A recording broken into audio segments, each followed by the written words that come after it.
Martín Mayor, and I'm a PhD candidate at the University of South Florida College of Marine Science. I study CO2 system chemistry.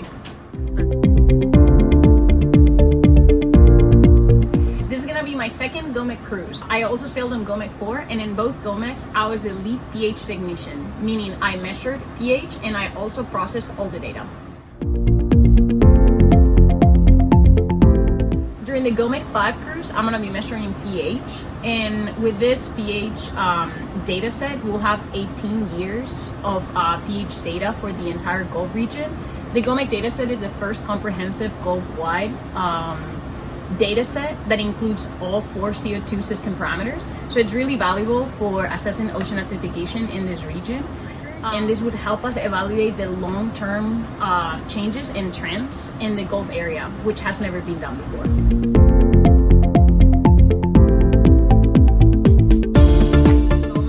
During the cruise, the cell warmer would actually be connected to the water bath so that the entire system is at 25 degrees Celsius.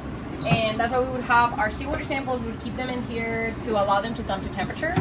Then we'll take the cell out. We usually move it around, and we look through the window, make sure that there's not a lot of biology in there. As you see in this sample, there's a little bit of biology in there, which would be kind of like a coastal or surface sample that we would see during the GOMECC cruise. And we're gonna put the cell in the cell holder, and we're gonna measure a blank. With the blank, we basically wanna get a baseline before we add the dye, and we'll see as soon as it spits it out, there's just going to be a straight line across the entire spectrum, except for the first few wavelengths. So you see? And then it's just a straight line. So now we're going to add the metacresol purple dye to our cell. We add 10 microliters. And then we cap it, and we shake it around to make sure it's homogeneous throughout the entire cell. And we put it back in the cell holder. And we usually wait a couple of seconds to make sure that the cell comes back to the 25-degree temperature that we want it to be at. And we click sample.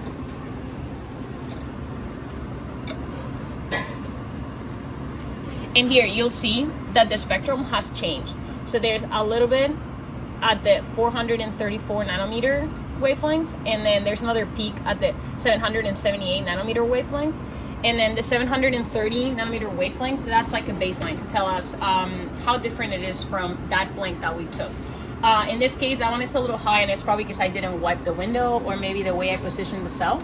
But this is basically what I'll be doing for 142 stations during GOMECC, and as many CTD bottles as we trip, I'll be measuring the pH of every single one of them, just with this. Expeditions like GOMECC-5 are essential, not only because of the data that we're collecting, but also because scientists on board get together and think about science questions together and collaborate. I met lots of awesome scientists during GOMECC-4 that are still my collaborators today. And I just think that these expeditions are far more valuable than just data-wise. They're also very valuable in terms of collaboration. And through collaboration, we always create better science.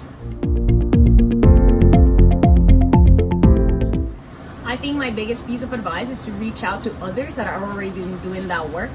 Usually scientists like myself, we need help, and we're more than happy to have people come shadow what we're doing and even learn what we're measuring, and we're always happy to share. I think my biggest piece of advice for everyone interested is to just reach out to other people that are already doing this science and connect with them.